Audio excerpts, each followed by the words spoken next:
We're tackling a topic that's been hotly debated in the world of weight loss and dieting for, it seems like, quite a while, which is consistency versus intensity. Which one is more important when it comes to weight loss?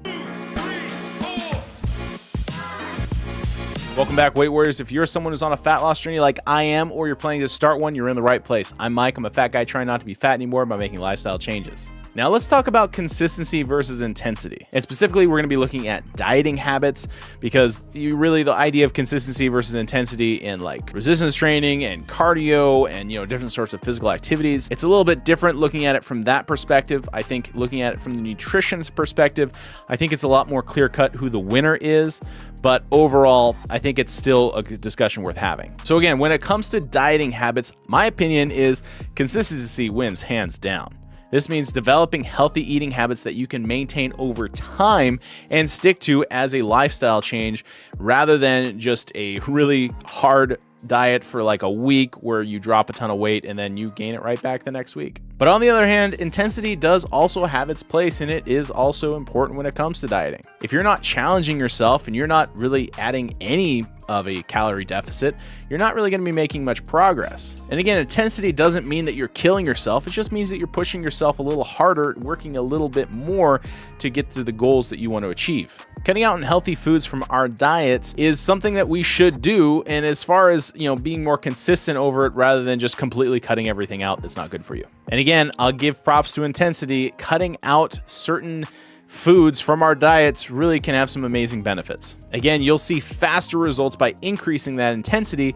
You may even actually feel more energized and motivated to stay on this weight loss journey. But unfortunately, that feeling may only last a couple weeks when it starts to get hard. And again, you want to have some bread. Hypothetical story for increasing intensity and if it's the right time or place for it. So benefit for intensity here. Let's say you've been on a weight loss journey and you've been doing the same thing, but you're not seeing the results that you want to see. And you might think about kicking things up a notch, right?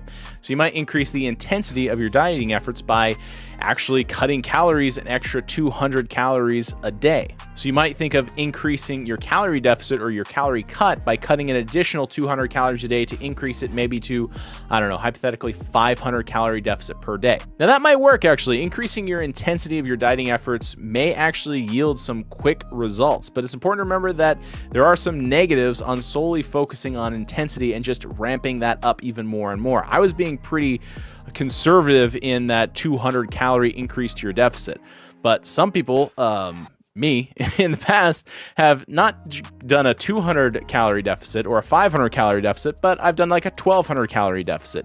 And honestly, that's too hard too quickly. That's just too intense.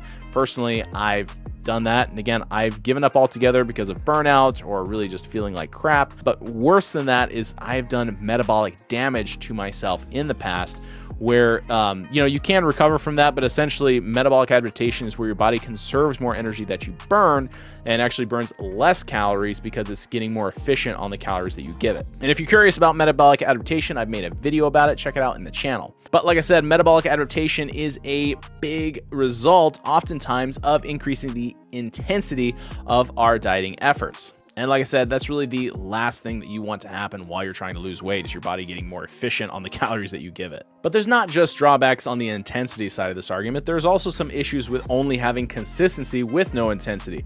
Again, let's say you were just doing like 100 calorie deficit. You're probably not going to see much progress when it comes to weight loss if you're somebody like me. Again, I was having about a 500 to 800 calorie deficit. If I was just doing like a 50 to 100 calorie deficit, I really wouldn't have saw much progress, which would have made me feel discouraged and probably would have also had me give up just as quickly as I gave up from feeling burnt out. So with there being issues on both the intensity and consistency side of the equation, I do think personally for me that I'm trying to build discipline, and that comes with consistency first over intensity, and incorporating more intensity and upping my efforts along the way. But I think a good balance of both is really required when it comes to your fitness goals and getting the results in a sustainable way. So how do you get the right balance between consistency and intensity? For me, the key has been, and I cannot focus my energy on this enough, but it's been building good habits and gradually increasing the intensity of my diet over time. This way, my body has time to adjust to the changes, and I felt I was less likely to burn out along the way because, again, the changes, they were small. They were basic things. Again, I was counting my calories calories, counting my steps, and then just doing accountability with you guys and doing this YouTube channel. And again, if you're curious, you can check out my weekly updates. I lost over 40 pounds in less than 4 months, and I am currently right now on a maintenance phase because, again, you can only increase intensity so much before, like I alluded to before, that whole metabolic adaptation thing. Don't want to do metabolic damage, so maintenance for a little while. But for you guys, whether it's adding 1,000 steps to your daily walk or snacking a little bit less, adding these small changes will add up over time and they will help you lose weight. And the best part is it'll help you keep it off rather than just, you know, high intensity, high rebound. And keeping the fat off is the goal. And if you're looking for support on your weight loss journey, subscribe to Weight Warriors, like this video, comment down below if there's anything that you're curious about as far as weight loss goes. And the big one is get some support, get some accountability. If you're looking for a weight loss group, join the Weight Warriors Weight Loss Group. We're a Facebook group, link is down below. We'd love to see you join and love to help you on your path. Back to the whole consistency versus intensity thing, my opinion is there absolutely is a wrong way to go about things. For example, there are some really intense dieting strategies that just don't work long term. These crash diets might help you lose weight really quickly, but they're really not sustainable, like I said, as a lifestyle. For me, I'm really focusing on healthy lifestyle changes that I can maintain over time, like, you know, for the rest of my life. So the ideal approach to weight loss is a balance of, again, that consistency and intensity, which means developing these healthy habits that you can stick to over time while gradually increasing the intensity of your efforts. And remember, this is a journey, a marathon. It is not a sprint. So setting realistic expectations for yourself and celebrating your small wins, or really big wins too, but celebrate all wins along the journey, because progress is, at least it's heading in the right direction, even if it's just a small step. Consistency and intensity are both super important when it comes to weight loss, but in the argument of consistency versus intensity, I do have to give the win to consistency, but balance is absolutely key.